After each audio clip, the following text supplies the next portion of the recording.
Donc en fait, la vision, pendant les années d'études de Nico, il travaillait dans un labo où il faisait de la physiologie sur les singes. Donc il mettait des électrodes dans les singes, les cerveaux des singes, et ils enregistraient les signaux des neurones par rapport à des stimuli visuels. Donc par exemple, des chats ou des chiens, voilà, ça arrive sur votre rétine, ici.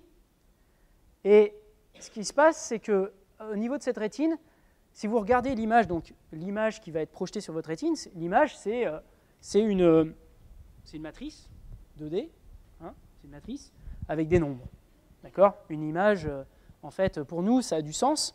Si vous regardez la petite image ici, vous voyez un dalmatien, mais pour un ordinateur, c'est 137, 143, 222, enfin voilà, c'est une matrice de chiffres. Et donc l'idée, c'est, ce qui est absolument incroyable, c'est ce que fait le cerveau, c'est que ça transforme une matrice de chiffres en une représentation où en 100 millisecondes, vous êtes capable de dire « ouais, bah, c'est une photo d'un chien, c'est bon ». Alors qu'un ordi galère pour faire ça, c'est super dur à entraîner un ordi à faire ça. Et la raison fondamentale, c'est, là c'est un slide pour vous expliquer super rapidement qu'est-ce que l'inspiration qu'on a pour notre technologie. Et en gros, on s'inspire de ce que fait le cerveau. Donc dans le cerveau, quand l'image arrive sur la rétine, elle est envoyée à l'arrière du cerveau, la région V1, ici. Et la région V1, en fait, faut penser, donc l'image arrive, c'est une matrice, ça peut être considéré comme un vecteur, si vous unrollez, si vous cascadez la matrice en un vecteur, c'est jamais qu'un vecteur, donc vous allez voir les espaces vectoriels, et donc c'est un point dans un espace. Et si vous représentez toutes les photos possibles de chats et de chiens, et que vous les liez ensemble, ça fait une surface, quoi. En général, une surface a plein de dimensions, mais ça fait une surface dans un espace. Et en fait, une image, c'est une représentation très très mauvaise de l'information, parce que comme ce que l'espèce de petit dessin essaye de vous représenter ici, c'est qu'à l'arrière du cerveau, au début du ventral stream, de l'espace visuel du cerveau, en fait, la représentation en termes d'information, si vous devez décoder qu'est-ce qui est dans l'image à partir de la représentation de l'image, c'est super difficile de savoir. Si on vous donne une matrice de chiffres et que je vous demande, je vous donne une matrice de chiffres et que je vous dis, c'est quoi qu'il y a dans la photo, et que vous voyez juste une matrice de chiffres, on ne sait rien, quoi. Et c'est ça qu'un ordinateur voit. Je veux dire, pour nous, c'est tellement évident que là, il y a des contours, il y a les yeux, il y a la truffe, enfin, c'est évident. Et nous, ce qu'on essaye de comprendre, c'est comment le cerveau il arrive à cette évidence. Et en fait, ce qui se passe, c'est que l'image est projetée sur la rétine, c'est envoyé à l'arrière. Ensuite, ça passe dans toute une pipeline de transformation dans le cerveau. Et en fait, l'image, c'est plus vraiment une image, c'est plutôt une activité neuronale. Et l'activité neuronale représente l'image, l'information qui est contenue dans l'image. Et au fur et à mesure du processing par le cerveau de l'image, ce qui se passe, c'est que en fait, la représentation est de mieux en mieux adaptée. Et quand on arrive au bout de la chaîne, ce qu'on appelle le inferior temporal cortex, en fait, eh bien, l'image elle est représentée d'une manière où c'est très facile de dire qu'est-ce qui est dans l'image. Par exemple, ils ont fait une expérience dans le groupe de recherche de Nico, où ils enregistraient, ils montraient à des singes des images. Une image d'extincteur, une image de voiture, une image d'avion, une image de personne, une image de... Bref, il y avait plusieurs catégories d'objets. Et en fait, à chaque image, ils enregistraient qu'est-ce que les neurones disaient dans cette région-là du cerveau. Et ensuite, ce qu'ils ont fait, c'est qu'ils prenaient ces activités neuronales comme un vecteur, et ils associaient ce vecteur à un nom, par exemple un chien ou un chat. Et ensuite, ils entraînent un ordinateur avec ces représentations à reconnaître, ça c'est du machine learning justement, et on a des algorithmes d'optimisation tout simples qui permettent de faire ça. Ça veut dire que si on vous donne un vecteur comme ça d'activité neuronale, ils vont vous dire qu'est-ce qui se passe, c'est quoi ce qu'il y a dans l'image. Et en fait, ils faisaient ça sur des images, et ensuite, ils entraînent un ordinateur. À la fin de l'entraînement, ils utilisent l'ordinateur, et ensuite, ils montrent d'autres images que le singe n'a jamais vues avant, donc qui n'ont pas été utilisées pour l'entraînement de l'ordinateur.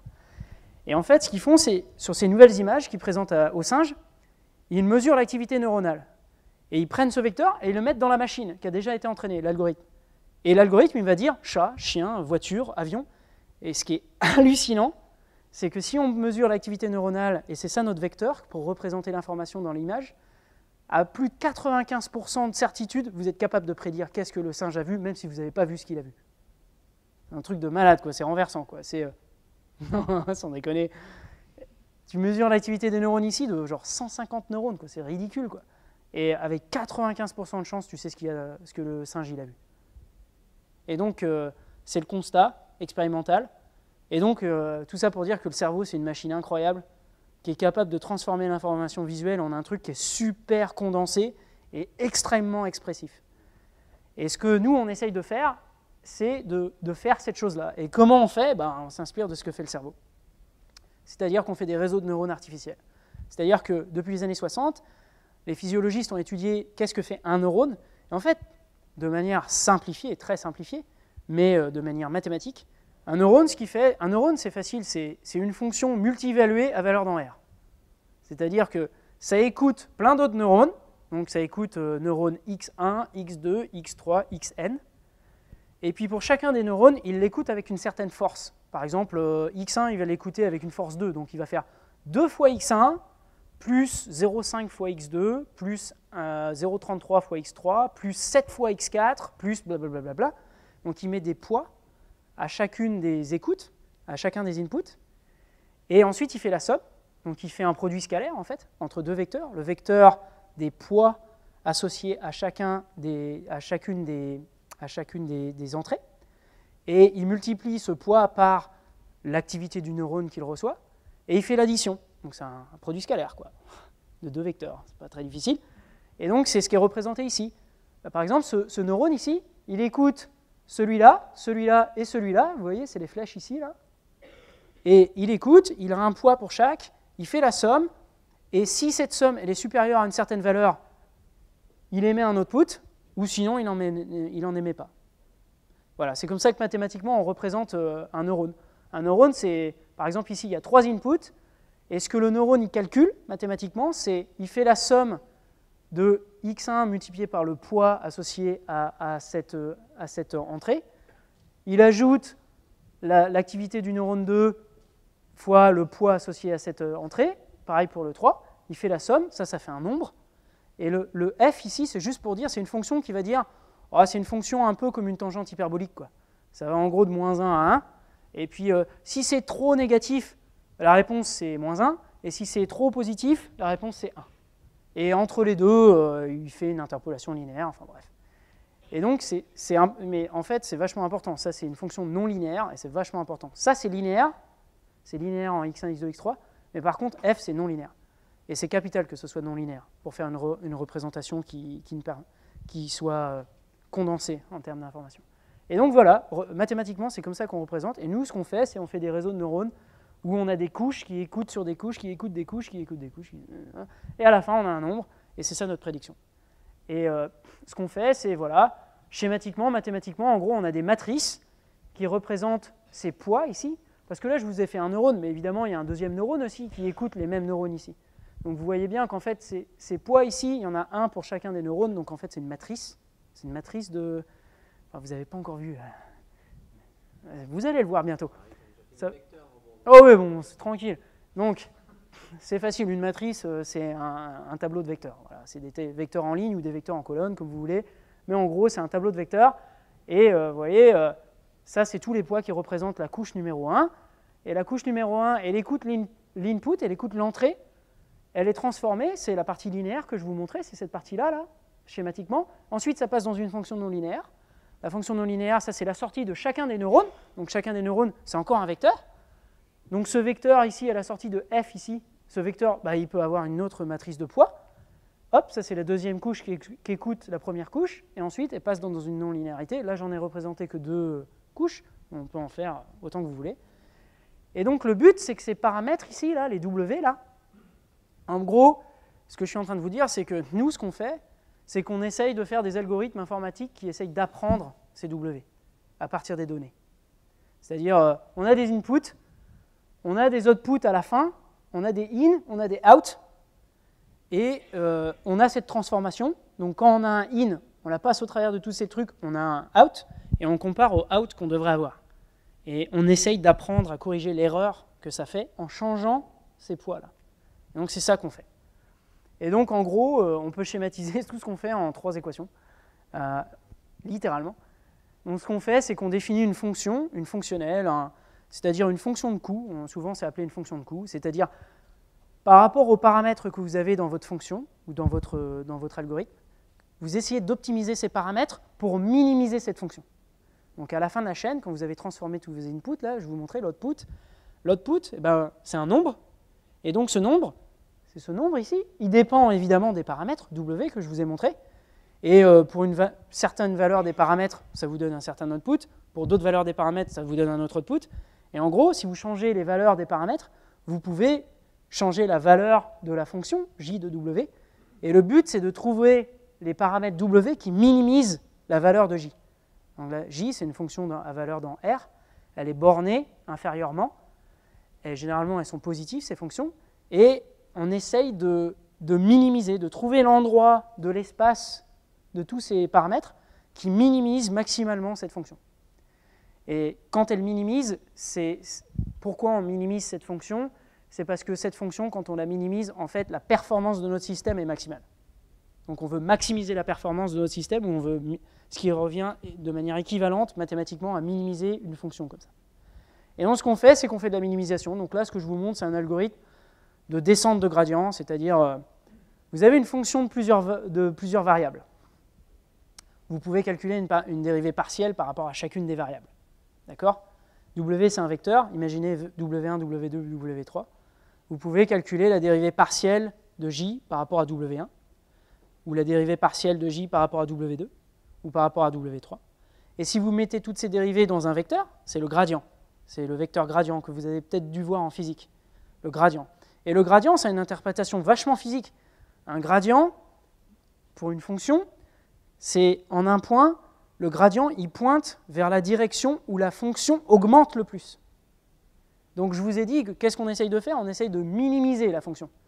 Donc nous, on ne veut pas aller dans la direction du gradient, on va aller dans la direction de l'inverse du gradient, de l'opposé du gradient. On va aller là où ça descend le plus. Et donc ça, c'est un algorithme qui vous permet de minimiser cette fonction par rapport à vos paramètres. Donc à l'étape n, vous avez certaines valeurs des paramètres. Généralement, on commence avec des paramètres au hasard. Et ensuite, on fait un premier cycle, on calcule le gradient de la fonction en ce point. On multiplie par une certaine valeur. Alors, est-ce qu'on veut aller 2 fois dans la direction du gradient, 0,5 fois dans la direction du gradient? Alors là, il y a plein de techniques mathématiques qui vous disent comment choisir ce epsilon ici. Mais en gros, ce que ça veut dire, c'est que vous partez de W ici, un point de l'espace, et à partir de ce point, vous avez un gradient, moins le gradient, c'est la direction dans laquelle la fonction j diminue le plus. Donc c'est par là que vous voulez aller. Donc qu'est-ce que vous allez faire? Vous allez aller dans la direction, à l'étape d'après, vous allez calculer un paramètre tu pars du point où tu étais et tu vas dans la direction opposée du gradient. Donc vous partez de là et vous allez là. Et ça c'est W, c'est le nouveau W. Et là vous recalculez le gradient, encore une fois, et vous réitérez cette formule. Et normalement avec cette formule, vous convergez vers un minimum local. Vous allez arriver à un moment où le gradient il va devenir 0 parce que vous arrivez dans un bocal de la fonction j, et vous ne pouvez plus optimiser le j. Localement, la fonction est minimale, et voilà, ça s'arrête, l'algorithme s'arrête. Et donc, vous avez trouvé vos paramètres. Donc, en gros, qu'est-ce qu'on fait mathématiquement de mes années de prépa? On fait de l'algèbre linéaire, du calcul matriciel. Ça, c'est pour calculer, tout à l'heure, la fonction que je vous ai montrée, in, out. Toutes les étapes intermédiaires, c'est du calcul matriciel. On utilise des fonctions de plusieurs variables, donc du calcul de l'analyse de plusieurs variables. Différenciabilité, parce que là, je vous montrais le gradient, donc dérivabilité des fonctions de plusieurs variables à valeur réelle, minimisation de fonctions de plusieurs variables, donc les conditions, vous pouvez avoir la condition que le gradient doit être égal à 0. La différence, si vous voulez, c'est que généralement, en prépa, vous connaissez la forme analytique de la fonction. Vous savez que c'est 2 sinus x1 plus 3 x2. Bon, à ce moment-là, vous pouvez calculer les dérivées partielles. Vous mettez le gradient égale 0, ça vous donne un système d'équations pour x1, x2, et vous pouvez trouver la valeur qui minimise, qui rend 0 le gradient. Le problème, c'est que nous, dans nos pratiques, on ne connaît pas la fonction. Les paramètres, ils peuvent changer. Donc notre but, c'est de minimiser massivement. Et là, je vous ai montré, là, c'était des petites équations, mais typiquement, de manière classique, nous, on minimise des fonctions qui ont 1 million de paramètres. Donc forcément, on ne va pas le faire à la main. Donc, il faut des méthodes informatiques relativement poussées. Et c'est là où c'est sympa, parce qu'on fait des... ça, je vais y venir. On fait beaucoup de... C'est à la croisée des chemins entre l'info, les mathématiques appliquées, les mathématiques pures et la physique, en fait. Beaucoup d'inspiration de la physique pour avoir les idées sur les algorithmes, etc.